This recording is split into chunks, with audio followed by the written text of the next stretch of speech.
Hello guys, welcome back to solution Mitra. So दोस्तों, आज का हमारा जो क्वेश्चन है यहाँ पे आप देख सकते हो। The equivalent resistance of the following infinite network of resistances. तो हमारे पास एक सर्किट डायग्राम दे रखा है। हमें क्या करना है कि जो इसका इक्विवेलेंट रेजिस्टेंस होगा वो फाइंड करना है। यहाँ पे देखो जो रेजिस्टेंस लगे हुए हैं, प्रत्येक क्या है, 2 ओम का रजिस्टर लगा हुआ है। और ए और बी पॉइंट है, इनके बीच में रेजिस्टेंस लगा हुए हैं। और दूसरी तरफ ये देखो डॉट डॉट का मतलब है कि ये जो रेजिस्टेंस की जो ये सीरीज़ है, ये नेटवर्क ऑफ रेजिस्टेंस है, ये चलता ही जा रहा है। यानी आगे इसके आगे यहाँ पे भी ऐसे 2 ओम रहा होगा, फिर ऐसे ही 2 ओम, यहाँ नीचे 2 ओम, ऐसे ये आगे इस तरफ क्या होगा, चलता ही जाएगा। ये आप मान सकते हो। अब यहाँ पे देखो मेरे को क्या बोल रखा है, मेरे को बोल रखा है कि इन सब का इक्विवेलेंट रेजिस्टेंस फाइंड करना है मुझे। ये आप समझ ही गए होंगे। ऑप्शन आपके पास ये इस प्रकार से दे रखे हैं, आप यहाँ पे देख सकते हो कि कह रखा है या तो 4 ओम से कम होगा, या कह रखा है 4 ओम होगा, या कह रखा है 4 ओम से ज़्यादा होगा लेकिन 12 ओम से कम होगा, या कह रखा है 12 ओम होगा। तो हम देखेंगे अभी आंसर कौन सा आता है हमारा। फिलहाल हम सर्किट डायग्राम पे वापस आते हैं। आप ये समझ ही गए होंगे हमें करना क्या है। तो हमने किया ये अपना डायग्राम थोड़ा जूम आउट। अब ये देखो, ये है हमारे पास सर्किट डायग्राम दे रखा है। ए और बी पॉइंट के बीच में हमें इक्विवेलेंट रेजिस्टेंस फाइंड करना है। यानी मुझे फाइंड करना है आर ए से बी के बीच में इक्विवेलेंट रेजिस्टेंस। तो मैंने क्या कह दिया, ए से बी के बीच में इक्विवेलेंट रेजिस्टेंस फाइंड करना है। हमें हमें पता नहीं है, लेकिन हमने क्या, हम ये कह सकते हैं कि इनके बीच का इक्विवेलेंट रेजिस्टेंस मैंने कह दिया आर इक्विवेलेंट के बराबर है। हमने कह दिया कि जो इनका इक्विवेलेंट रेजिस्टेंस आएगा वो आर इक्विवेलेंट के बराबर है। यहाँ तक आपको कोई भी दिक्कत नहीं हुई होगी। अब देखो, अगर इनके बीच का आर इक्विवेलेंट के बराबर है तो थोड़ी देर के लिए ये मान सकता हूँ मैं, अगर मैं ये देखूँ, ये क्या है, infinite number of network, sorry, infinite number of क्या है, रजिस्टर लगे हुए हैं। ये पूरे क्या है, इन्फिनाइट नंबर ऑफ रजिस्टर हैं। तो अगर मैं इस सर्किट डायग्राम को, इस इतने को, इधर वाले को अलग करके भी रख दूँ तो इनका इक्विवेलेंट रेजिस्टेंस क्या होगा। इनका इक्विवेलेंट रेजिस्टेंस जो होगा वो भी आर इक्विवेलेंट के बराबर होगा, नहीं होगा। क्योंकि जब इन्फिनाइट नेटवर्क ऑफ रेजिस्टेंस लगे हुए हैं तो इन दो तीन से तो कोई इतना ज़्यादा फर्क पड़ने वाला है नहीं। तो मैं इधर वालों का जो इक्विवेलेंट रेजिस्टेंस है उसको भी आर इक्विवेलेंट मान सकता हूँ। अगर मैं ऐसे मान सकता हूँ तो मैं अगर इस डायग्राम को थोड़ा सिंप्लीफाई करने की कोशिश करूँ तो वो कैसा बन सकता है मेरा डायग्राम। अगर मैं इस डायग्राम को थोड़ा सिंप्लीफाई करूँ तो वो हमारा डायग्राम कुछ इस प्रकार से बन सकता है। कैसे कि जो ये इधर वाले हैं, ये पूरे के पूरे हमने अभी कहा, ये कहाँ से, यहाँ से ये इधर वाला है पूरा, इसका हमने क्या कर दिया, आर इक्विवेलेंट के बराबर है ये। ठीक है, ये आर इक्विवेलेंट ऐसे डिनोट कर दिया। और ये यहाँ पे आया मैं वापस, ये वाला हमारा कौन सा वाला, ये वाला 2 ओम, ये वाला 2 ओम अपनी जगह ऐसे। और ये वापस, ये वाला 2 ओम अपनी जगह ऐसे। और ये वापस कौन सा वाला, ये वाला 2 ओम अपनी जगह ऐसे। ये हो गया आपका ए पॉइंट, ये हो गया आपका बी पॉइंट। यहाँ तक आपको समझने में कोई भी दिक्कत नहीं होगी। हमने क्या किया, हमने बेसिकली ये देखा कि इनफिनाइट नेटवर्क ऑफ रेजिस्टेंस हैं। तो जब मैं ए और बी पॉइंट के बीच के रेजिस्टेंस को आर इक्विवेलेंट समझ सकता हूँ, तो अगर मैं इन दो तीन को छोड़ भी दूँ और इधर इधर वाले को देखूँ, ये पूरा का पूरा भी वही जो हमारे नेटवर्क ऑफ रजिस्टर हैं, 2 ओम के हैं। तो इनका सबका भी क्या होगा, आर इक्विवेलेंट के बराबर होगा। थोड़ा बहुत फर्क पड़ रहा होगा, उससे कोई ज़्यादा फर्क नहीं पड़ता। इसलिए मैंने इन सारे के सारे जो रजिस्टर लगे हुए थे इधर की तरफ को, उनको आर इक्विवेलेंट से रिप्लेस कर दिया। बाकी मैंने अभी तक कुछ नहीं किया है। ठीक है जी, ये इतना आपकी समझ में आ गया होगा। अब हमारे पास सर्किट डायग्राम ये है। अब इसको हमें क्या करना है, इसका इक्विवेलेंट रेजिस्टेंस फाइंड करना है। तो यहाँ पे देखो, बेसिकली सबसे पहले ये देखो, इन दो पॉइंट के बीच में देखो, सपोज लो जी हमने एक्स और वाई पॉइंट दे दिया।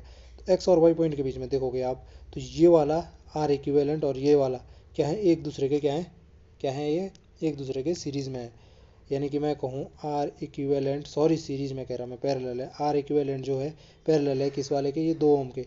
और आप जानते हो कि जब पैरेलल होते हैं इनका इक्विवेलेंट है, इनका भी इक्विवेलेंट रेजिस्टेंस फाइंड करना चाहूँ जो पैरेलल रजिस्टर होते हैं, तो ऊपर क्या कर देते हैं, इनका मल्टीप्लाई कर देते हैं, यानी आर इक्विवेलेंट इंटू 2 हो जाएगा, डिवाइड बाई क्या हो जाएगा, इन नीचे क्या कर देते हैं, इनका सम कर देते हैं, तो 2 प्लस आर इक्विवेलेंट हो जाएगा। यहाँ तक आप लोगों को कोई भी दिक्कत नहीं हुई होगी समझ।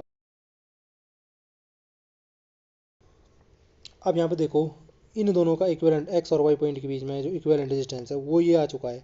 तो यहाँ पे जो ये रजिस्टर लगे हुए हैं इनको हम फिर से रिप्लेस कर सकते हैं।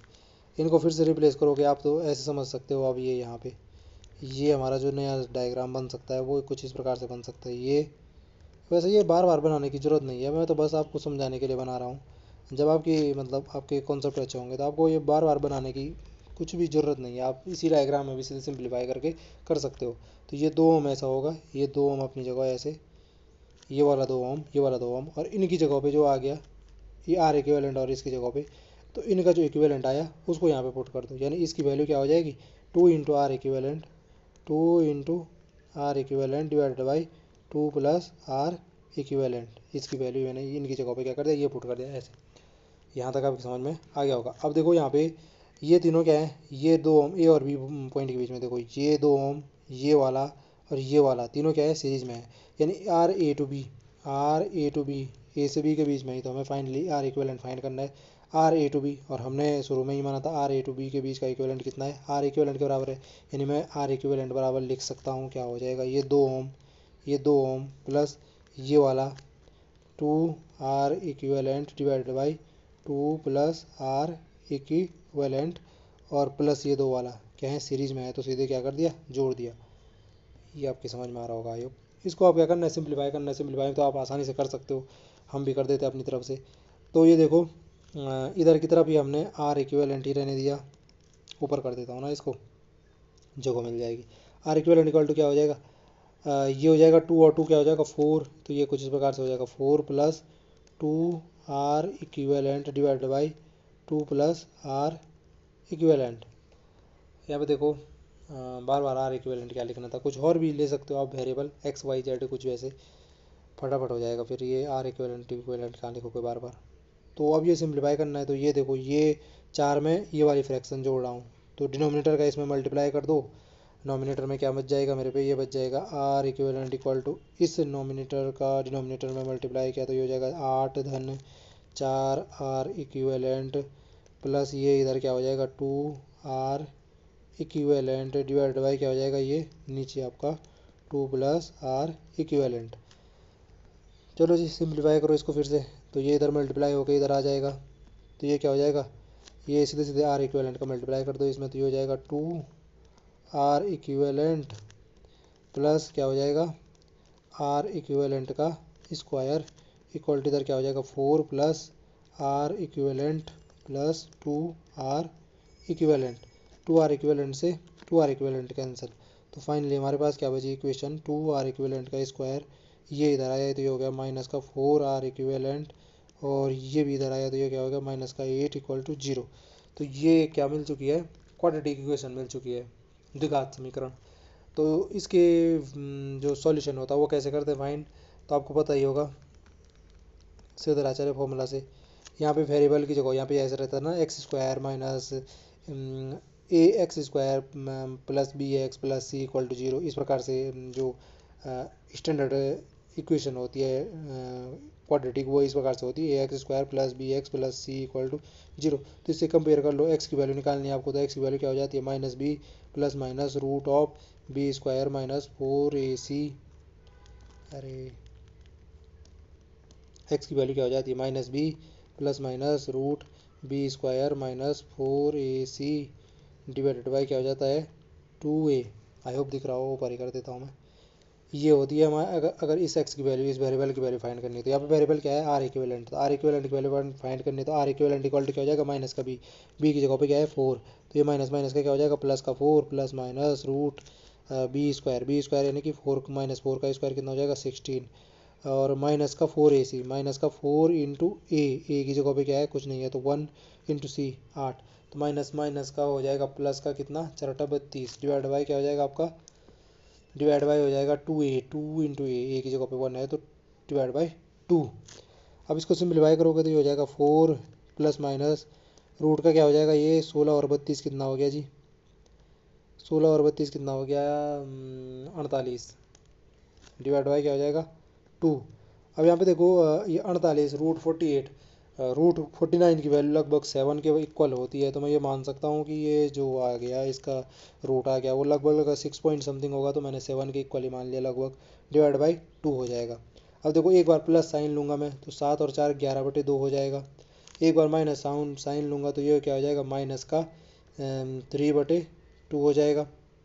अब यहाँ पे देखो माइनस माइनस में तो जाएगा नहीं इनका इक्विवेलेंट, तो ये वाला ऑप्शन तो कैंसिल कर दे, तो यानी कि पॉजिटिव वाली जो पॉजिटिव साइन में जो वैल्यू आ रही है 11/2 इसके बराबर आर इक्विवेलेंट होना चाहिए। इसको सॉल्व करोगे तो ये लगभग लगभग कितना आएगा 2 पंजे 10 लगभग लगभग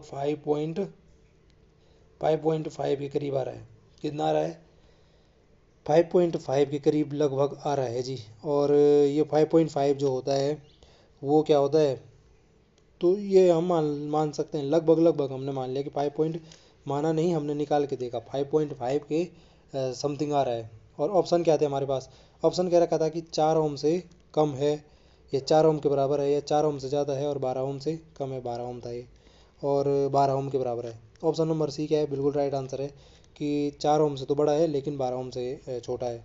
और आपने देखा कि कितना आया, लगभग 5.5 ओम के समथिंग आया। तो बेसिकली ये तो क्या है, ये जो नीचे वाला था ये तो आपको सिंप्लीफाई करने वाला पार्ट था, ये तो आप आसानी से कर सकते थे। जो मतलब लॉजिक था वो सिर्फ यहीं पे था, लॉजिक सिर्फ यहीं पे था कि कैसे इसको सिंप्लीफाई करना था इस डायग्राम को। तो जो ये इन्फिनाइट रेजिस्टेंस की एक नेटवर्क है, तो हमने क्या कर दिया, आर इक्विवेलेंट मान लिया ए और बी पॉइंट के बीच में। अब यहाँ पे क्या कर दिया, जो ये दो तीन थे इनको छोड़ के भी देखते कोई फ़र्क नहीं पड़ता, तो इसलिए इन सब का इक्विवेलेंट आर इक्विवेलेंट माना, इसको इससे रिप्लेस किया।